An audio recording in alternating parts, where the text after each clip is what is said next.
کیوں ہنس رہے ہو یوں ہمیں شاعر پکار کے، ہم لوگ ترجمان ہے پروردگار کے. کیوں ہنس رہے ہو یوں ہمیں شاعر پکار کے، ہم لوگ ترجمان ہیں پروردگار کے. حاضرین، شیرپور سے تشریف لائے شاعر سے میں آپ کی ملاقات کرانا چاہتا ہوں، جن کے ہمارے روابط تو ہیں، درس تدریس سے موصوف وابستہ ہے. میرے مراد شیخ سکندر صاحب سے ہے. میں ان اشعار سے اس نعتیہ مشاعرے کو جن حضرات نے سجایا ان کے حوالے سے یہ 4 مصرے پڑھتے ہوئے میں شیخ سکندر صاحب کو آواز دے رہا ہوں کہ وہ کرے دولت کی خواہش جس کو دولت چاہیے، وہ کرے دولت کی خواہش جس کو دولت چاہیے، مصطفیٰ کے چاہنے والوں کو جنت چاہیے. نعت کا سننا سنانا عاشقوں کا کام ہے، نعت کی محفل سجانے کو قسمت چاہیے. نعت کا سننا سنانا عاشقوں کا کام ہے، نعت کی محفل سجانے کو بھی قسمت چاہیے. جناب شیخ سکندر صاحب. السلام علیکم. جناب صدر سے اجازت لیتے ہوئے مکمل نعت کروں گا. دیکھیے گا عمران صاحب. جی جی. ویسے تمید وغیرہ میں ایسے کچھ باندھنے کی میری عادت بھی نہیں ہے، سیدھے سیدھے شعر پڑھتا ہوں. لیکن ایک بات کہنا چاہوں گا، سامعین بہت اچھا سن رہے ہیں. قرآن کو سمجھ کر پڑھنا بہت ضروری ہے. ہم صرف قرآن پڑھتے ہیں. میں کبھی سفر کرتا ہوں تو یہ موٹر سائیکل پہ بھی میں عمران بھائی 500 کلومیٹر چلا جاتا ہوں، تو راستے میں قرآن کی آیتیں وغیرہ پڑھتے جاتا ہوں. تو ایک آیت میرے بار بار میں دوہرا رہا تھا، علم نشرہ کے اندر، سورہ علم نشرہ میں کہ ورفعنا لک ذکر. میں نے اس لیے تمید تھوڑی کی کہ یہی سے نعت شروع ہوتی ہے. دیکھیے گا مطلب ورفعنا لک ذکرک، تمہیں قرآن کہتا ہے. کیا بات. ورفعنا لک ذکر کہنے کے پیارے نبی، ہم نے آپ کا ذکر اور بھی بلند کر دیا. اللہ قرآن میں فرما رہا ہے ورفعنا لک ذکرک، انہیں قرآن کہتا ہے. وہ ہے سردار نبیوں کے میرا رحمان کہتا ہے. وہ ہے سردار نبیوں کے میرا رحمان کہتا ہے. ورفعنا لک ذکرک، انہیں قرآن کہتا ہے. اور خصوصی دیکھیے گا، ازل سے چاند اور سورج کی گردش ہے زمانے میں. ازل سے چاند اور سورج کی گردش ہے زمانے میں. ازل سے چاند اور سورج کی گردش ہے زمانے میں.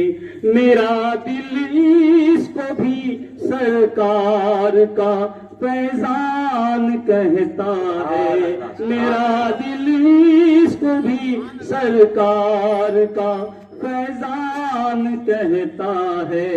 ورفعنا لک ذکرک، انہیں قرآن کہتا ہے. میرے خوابوں میں رہتے ہیں مدینے کے گلی کوچے. میرے خوابوں میں رہتے ہیں مدینے کے گلی کوچے. کسی دن حاضری ہوگی میرا ایمان کہتا ہے. کسی دن حاضری ہوگی میرا ایمان کہتا ہے. میرے خوابوں میں رہتے ہیں مدینے کے گلی کوچے.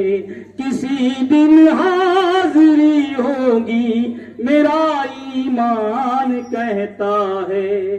اور بطور خاص مدینے کی طرف حاجی روانہ جب بھی ہوتے ہیں. مدینے کی طرف حاجی، مدینے کی طرف حاجی روانہ جب بھی ہوتے ہیں زمانہ ان کو پھر اللہ کا مہمان کہتا ہے، زمانہ ان کو پھر اللہ کا مہمان کہتا ہے، ورافعنا لک ذکرک انہیں قرآن کہتا ہے۔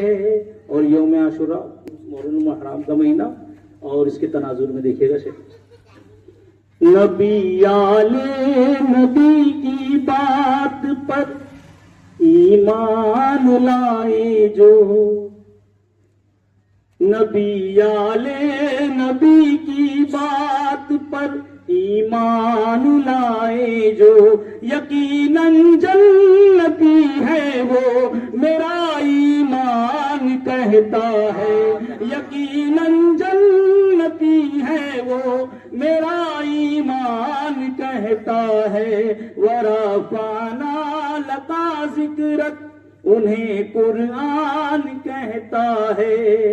اور آخری شعر اس کے بعد مقطع، خدا نے جن کی چاہت میں بنائے دونوں ہی عالم، خدا نے جن کی چاہت میں بنائے دونوں ہی عالم، انہیں اپنی طرح کیسے تو اے نادان کہتا ہے، انہیں اپنی طرح کیسے تو اے نادان کہتا ہے، ورفعنا لک ذکرک انہیں قرآن کہتا ہے۔ اور عمران بھائی مقطع، سبحان اللہ سبحان اللہ۔ کہاں میں اور کہاں ناتے شہ کونین کا لکھنا،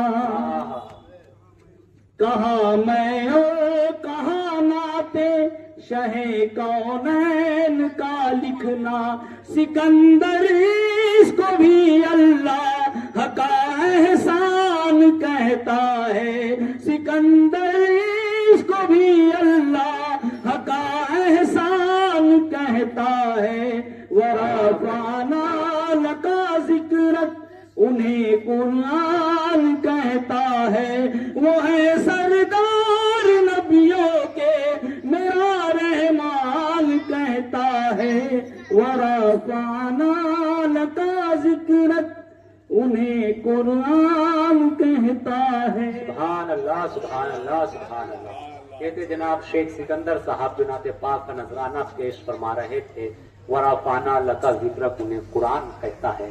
یقیناً اللہ تعالیٰ نے بھی جناب محمد صلی اللہ علیہ وسلم کی تعریف کی، اور آپ صلی اللہ علیہ وسلم نے ہم جیسے گناہگاروں کے لیے، سیاہکاروں کے لیے جو قربانیاں دی ہے، ہم اسے تصور بھی نہیں کر سکتے، جو دقتیں، جو اذیتیں، جو پریشانیاں، جو تکالیف برداشت کی ہے۔ طائف کا بہت مشہور واقعہ ہے، جب طائف والوں نے ستایا ہمارے نبی کو، اس وقت بھی اللہ نے فرشتے کو بھیجا، کہا کہ اگر آپ کہیں تو ان دونوں پہاڑوں کے بیچ انہیں جو ہے پیس دیا جائے، زمین کو پلٹ دیا جائے۔ کبھی آپ صلی اللہ علیہ وسلم کے پاس یہ پیغام بھیجا گیا کہ آپ کہیں تو آپ کی ان پہاڑوں کو جو ہے سونے کا بنا دیا جائے، لیکن آپ صلی اللہ علیہ وسلم نے ہمیشہ ہم امت کے لیے سوچا، ہم گناہگاروں کے لیے سوچا۔